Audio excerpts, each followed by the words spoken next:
This is the third video for Chapter 2. This will focus on queries. Before I get into queries, there's one thing I forgot in my previous videos about this chapter, and it's about field properties. Let me just jump into Access for a second. Close this relationship window. Okay, field properties. What they're talking about here is, okay, here are my tables. Let me just open up the customer table.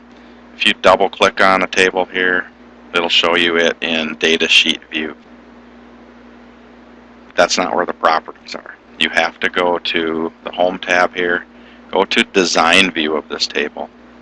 Okay, this is where we will actually be creating tables. I think the hands-on exercise, you create one table in data sheet view, but for the most part we'll be creating tables in this design view. Here are the field names that we talked about. Here's the data types. This is where you would specify the data types. You just come over here, and the pull-down list contains the data types that you need to choose. Remember, text is a common field, common data type for a field. Okay, as far as the properties go, though, there was a few slides that talked about properties. These are down in the bottom part of this design screen. See, it says field properties here. A lot of students overlook this. But these are properties. Mainly a property is just a characteristic or an attribute of this field. Whatever field you have chosen up here, those are the properties that you're looking at. Okay, so I just want to make you aware of these properties. You should read about, all the way down through this required is the most important ones that we use in this class. So field size. For a text field, it's important to put your field size in. So we picked 20 for first name.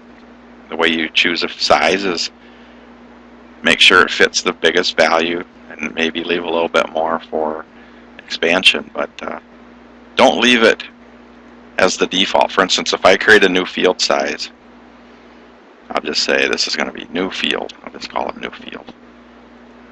No, it's going to be a text field. Look at the default, 255. Don't leave it that big. Always come down and give it a more manageable, realistic size. Okay, so that's one thing I want to make sure you're aware of. Okay, I'm just going to get rid of that field. But zip code, look at that. That's a text field. We got 15 here. That's a little big, I believe. 10 probably would have been sufficient. State, that's 2. And so forth. Just make sure it's reasonable. And go ahead and read about these other properties. The caption one, the book is big on the caption property. All the caption property is this is what would show up if you use this field on some queries and forms and reports as the column heading. If you don't put anything in the caption, it'll just use the field name. To me, the field name is appropriate most of the time. Once in a while, you'll have a user that will ask you to change the caption property for the column heading, but you can skip that part on the hands-on exercise if you want to. The default value, if most of your customers are going to be from Madison or some city, you can put in Madison here. Then whenever you add new records, that will already be in there. You can type over it if you need to, but it just saves data entry if most of your customers are going to be Madison. You can put validation rules in. We'll talk more about that in Chapter 6. Required. Required is a property you should always look at for every field. That means when you add a new record, are you going to require a value to be put into which field? So, for instance, this customer one, you probably would require first name, last name. You'd probably require almost all of these. But some fields, you don't need a requirement. You don't need to have a value at the time of entry, so you could say required null. Okay, so that's all about field properties that I want to talk about. Let's get back to the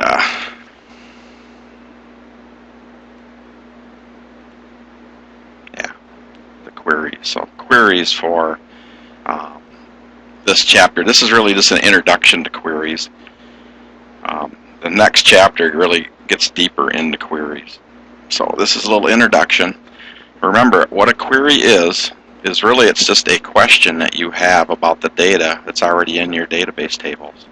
So for instance, if you have a customer table and you want to see just customers who have a balance over $1,000, you can set up a query to do that, and it'll show you just those customers. You can create a query over just a single table, or you can have multiple tables. The hands-on exercise goes through both of those. Let me just show you. Start this. Well, actually, I'm going to go into Access. I'll show you how to do a query. Pretty nice, actually. Let me close this custom. Okay, let's say I wanted to do that query of just customers who have a balance over a certain amount. I'm going to go up to the Create tab here.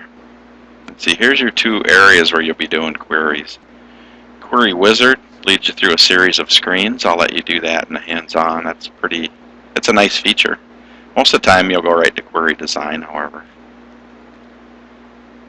Here's the Query Design screen. Which table has my customers? Well, has this information, add. And then the accounts actually have, I'm going to have to have that one too, because I want to see a certain balance. So I said my initial question was I want to see the customers' names of people who have an account greater than, say, 1,000. So I want to see their first name. I'm going to take that field. I'm going to drag it down here. This area down here is called the grid. This is the design grid for a query. I also want to see their last name. I drag that down. And I want to see their balance. I could drag that down. An easy way to do it also is just to double click. And it goes down into the first available spot. I actually have a query already. I could run this query. There's a nice big run button up here. When you run it, it shows me all the people who have accounts. I didn't put the criteria in though for accounts over 1,000. So it's showing me every account right now, basically. I just ran it a little early before I put the criteria in. I'm going to flip back to design view of this query. And here's where you put your criteria in.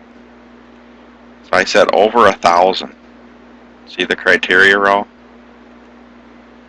I'm going to put greater than 1,000.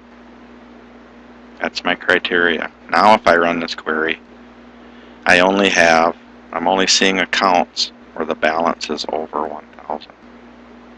So I got less records this time than I saw before. This is sometimes the screen referred to as the query results. So when you're in queries, a lot of times it's just running the query, seeing if the data is what you want, and if it is, great, you can save that query and be done with it. Or if you need to do a little tweaking on it or changing, go back to design view. Maybe you want to see a different field. What's the branch ID? Maybe you got to mess around with the criteria a little bit. But whatever it is, you're going to be changing something here in design view. You're going to run it, see if it's what you want, and then you're done. Once you're satisfied with your results of your query, you can save the query under a name. Now this has the default name, query 1. If I go to close this query, it wants me to know if I want to save the changes. I can click yes. And it knows I haven't named it yet, so I'm just saying customers balance